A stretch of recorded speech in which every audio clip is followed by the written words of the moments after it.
مفتی محمد شفیع صاحب رحمہ اللہ، جنہوں نے تفسیر معارف القرآن لکھی ہے، ان کے زمانے میں میاں بیوی کا اختلاف ہوا تھا، زمین پر بعض شواہد سے پتہ چلتا تھا کہ وہ خاوند کی ہے، بعض شواہد سے پتہ چلتا تھا کہ وہ بیوی کی ہے۔ تو مفتی محمد شفیع صاحب رحمۃ اللہ علیہ نے جب انہیں یہ حدیث سنائی کہ جو حق پر ہوتے ہوئے جھگڑا چھوڑ دے، ترک کر دے، آپ صلی اللہ علیہ وسلم ضامن بنے ہیں ان کے لیے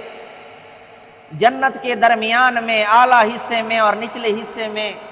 آپ صلی اللہ علیہ وسلم انہیں مکان لے کر دیں گے،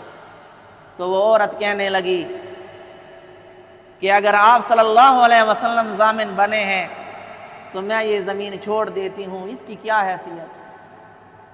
جب اس کے بدلے میں مجھے جنت میں مکان مل جائے تو اس کا میں نے کیا کرنا ہے؟ لہذا اس نے جھگڑا چھوڑ دیا۔